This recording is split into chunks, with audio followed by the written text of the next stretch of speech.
Out of all the games I've played this year, Far Far West is the one that caught me completely off guard. I went in expecting a goofy roguelite shooter about robot cowboys fighting ghosts and aliens. Something fun but kind of throwaway. And instead, I found myself completely addicted.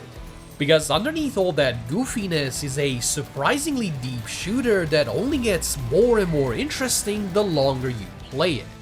So what exactly makes it so good, and does the early access version have enough content already to justify jumping in, or is it better to wait? A big reason why Far Far West hit me like a steam train is that despite being a game about robots and ghosts, it has a ton of heart. You can tell the developers genuinely cared, and so the game feels like Helldivers 2's cousin after a few rounds of Cactus Moonshine, and I mean that in the best way possible. Because of this, you get missions where you're building a bomb or launching a nuke, but all of it has gone through a cartoony, over-the-top filter, so you're combining chili peppers and old shoes to make toxic gas. Magic isn't just a fire and forget kind of a thing. Instead, each spell has a variety of synergies that range from, oh, that's neat, to oh my god, that's a giant fire tornado. But the movement is where Far Far West really won me over. Instead of simply running around and shooting at enemies, you can build up so much speed and momentum you can straight up pretend you're playing Quake, bouncing halfway across the map with each jump. And once you get good at it, man oh man does it feel satisfying to just move around.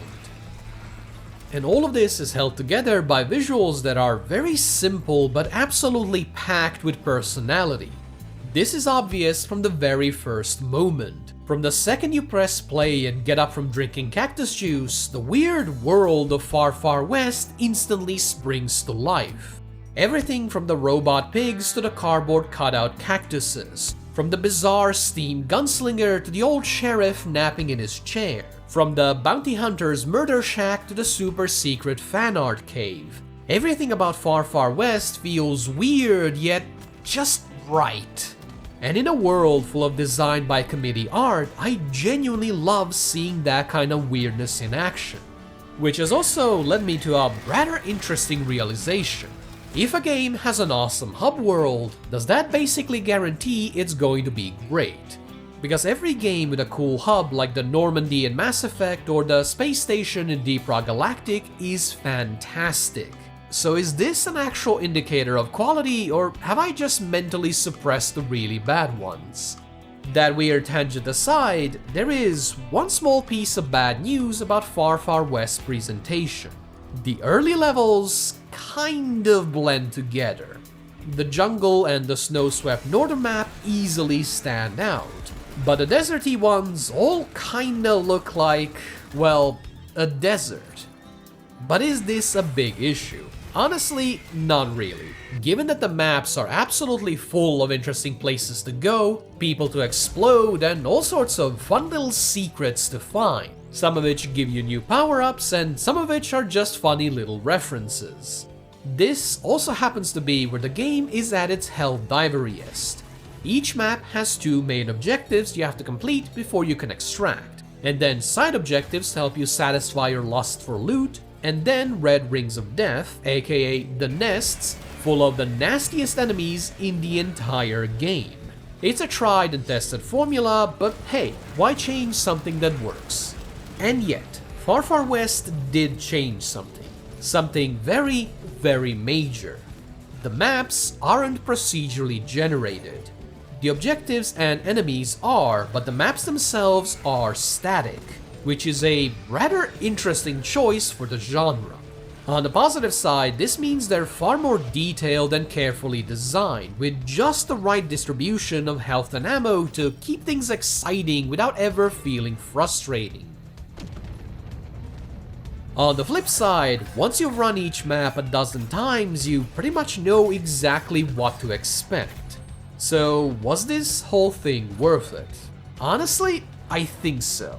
It might mean that Far Far West won't last you quite as long as Helldivers 2, but what is there is genuinely memorable. But what will stick with me the most is the combat, because good lord does Far Far West feel good to play. Once you get a few upgrades under your belt, and more of those in a moment, it genuinely feels like one of those old school arena shooters. You can bounce around the maps at ludicrous speeds and carve through enemies like they're nothing. Yet, you're never invincible. You're always one or two missteps from becoming Snake Chow, and that keeps the combat nice and grounded. The weapons are unsurprisingly all satisfying to use, with just the right balance between punch and power. Though I must admit, I'm not sure why all of the main weapons are so ordinary. You've got a rifle, a shotgun, a minigun, a lever action rifle, and a sniper. And while they are all fun, they're also just kind of very generic FPS weapons. Meanwhile, the sidearms are completely bonkers. You've got a boomerang that embeds itself into enemies, or, my personal favorite, shurikens shaped like sheriff stars, which just feels so good to land headshots with. But even more than shooting, I like baiting enemies in magic. Why? Because Far Far West made the brilliant decision to let spells combo off each other. So an acid bubble thrown into a fire pit will create a gigantic fire tornado, while a bolt of lightning thrown at a cactus turret will explode with such force you'll think that Thor has just descended to Earth. Bonus points if you can rope a friend to play with you, because that is where the combos get really silly. But no combat system is truly complete without its other half, so what are the enemies like? Pretty good, mostly. The basic enemies are basically perfect. They're easy to avoid if you're paying attention, but more than happy to tear you into shreds if you slip up.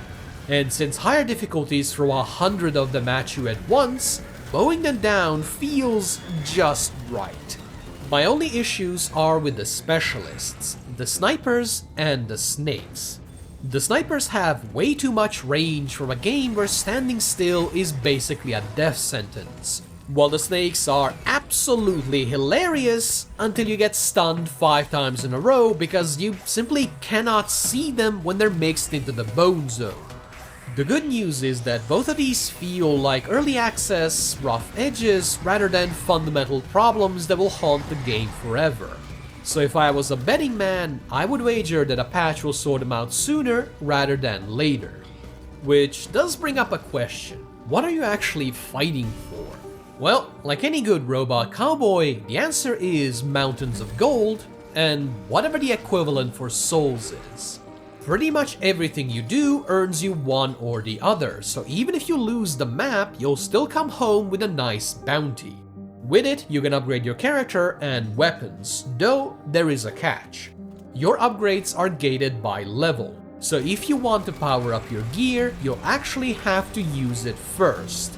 Now this is a very cool idea, but it does have problems. Because if you're mostly playing on higher difficulties like I am, this means you either suffer by using underleveled gear or just stick to your old favorites. And honestly, neither is ideal.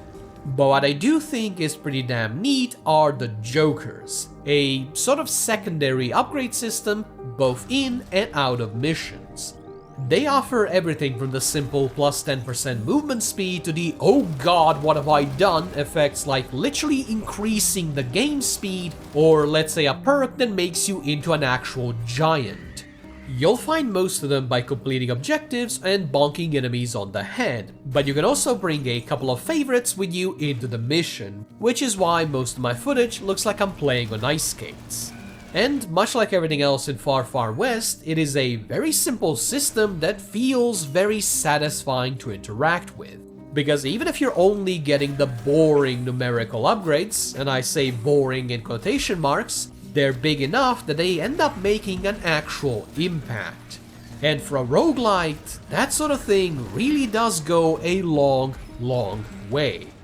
So, would I actually recommend you get into Far Far West right now?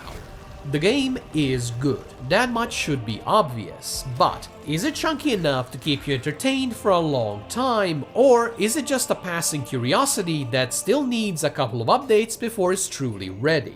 While it could definitely use a few more primary weapons to spice things up, I do believe that Far Far West is already in a better spot than most roguelites I've played this year, finished or otherwise.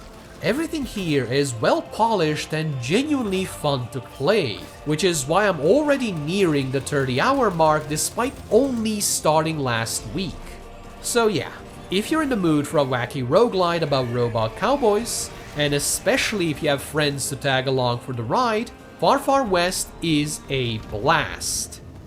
Thanks for watching. If you enjoyed the video, consider liking and subscribing as it really does help me out a lot, and I'll hopefully see you again soon. Bye bye!